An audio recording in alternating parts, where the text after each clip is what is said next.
Perek 49 opens with what seems to be Yaakov on his deathbed. He summons his children and tells them, Hey asfu va'agida lachem, et asher yikra etechem be'achrit hayamim. Hey asfu, the shoresh aleph samach pei, to gather, to collect, to assemble, gather yourselves as one, suggests Hirsch, who then goes on to develop into an idea that when you gather yourself as one, I can va'agida lachem. A multiplicity of options for the verb va'agida, nun gimel dalad, to tell, menaged, to oppose. In this context, Yaakov is saying that I will declare or announce for you et asher yikra etechem. While kuf reish aleph normally suggests a verbal communication, it also connotes an event that was to take place. In this context, et asher yikra etechem, what will befall you, be'achret hayamim. A literalist translation in the end of days, as suggested by the Art Scroll. What will happen to you in the course of time, from the Kaplan translation. What will happen to you in the aftermath of days, which could refer to the short long-term period, or specifically to Yemot HaMashiach. So Yaakov calls his sons together, informs them that he intends to provide them with information, prophetically of course, as to what lies ahead in the period subsequent to his death. This opening statement carries into Pasuk 2, Hikaptzu v'shimu b'nei Yaakov v'shimu et Yisrael avichem. Here we have the doublet of Yaakov and Yisrael, both referring to Yaakov. Listen, O sons of Yaakov, my children, listen to what Yisrael has to say to you. He then goes on to bless each of his 12 sons, beginning with Reuven, then on to Shimon v'Levi, ending with Binyamin.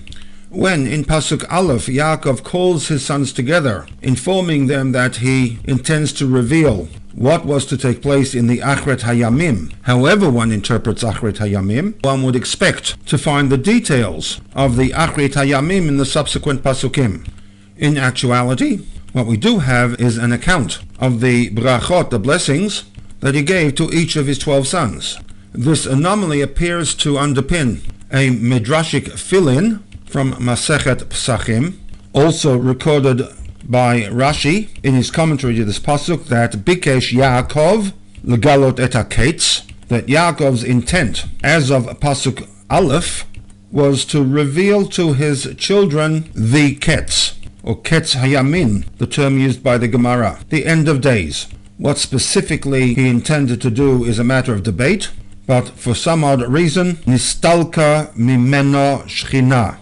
Clearly, Yaakov, without the involvement of the Shekhinah, would not have access to this information, and suddenly the Shekhinah left him. He was no longer able to do what he intended to do, namely, legalot et haketz. And with the departure of the Shekhinah, Yaakov was not able to inform his sons of events relating to the Achrit Hayamim. He then moves on to other matters, namely the blessing of each of his 12 sons prior to his demise. In this way, the Gemara justifies the fact that there is no mention anywhere in the Perek as to what was to take place to the sons of Yaakov be'achrit hayamim.